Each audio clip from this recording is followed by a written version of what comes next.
terrific chemistry. We're excited about the future of this. We obviously want to continue to grow the event to the best we could, but there are limits. There's only so many days in the week.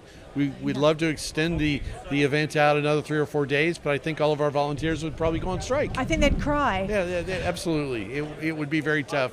So proof is in the pudding. I'm just going to say we've got some replays going on of the launches we had this morning. I would love to get an idea of how many we launched this morning. We had 32 launches yesterday out of that 122 teams, so we still had 90 teams to go. We started launching at 8:35 this morning. That's when we had our first 2-stage go.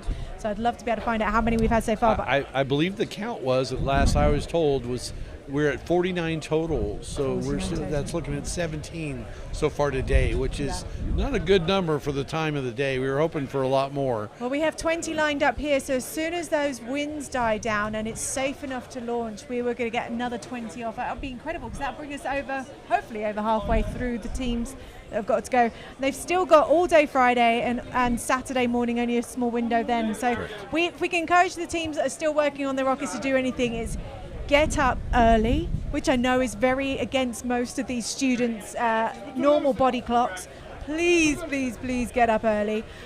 Get here early. Get prepared as early as possible to get to your safety checks, because then you've got more of a chance of launching. Now, it actually seems like today was supposed to be the worst day in terms of weather, from what I remember from the weather report. So you have got a good chance tomorrow. If it's looking like you're not going to get ready for today, my advice would be, let's start prepping for tomorrow morning. First thing in the morning. First thing to get here first thing and get going first thing in the morning.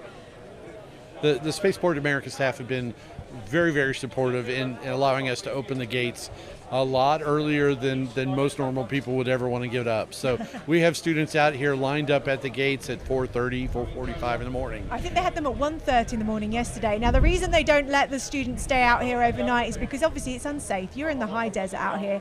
There's a lot of critters out here that could possibly hurt you, including bushes out here that really will do some serious damage.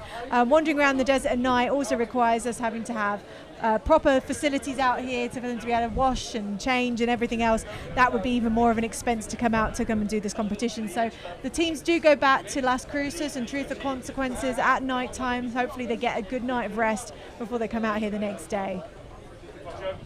Again, we are watching the replays of those rockets this morning. I believe we've had about 49 rocket launches so far over the last 2 days. We're hoping to get another 20 up, because we've got 20 teams stood next to us right now with their telemetry ready, wanting to get their rockets going, and we certainly do not want them to be held up much longer. But Mother Nature has different plans for us, and it seems like not only are we dealing with the winds now, we're dealing with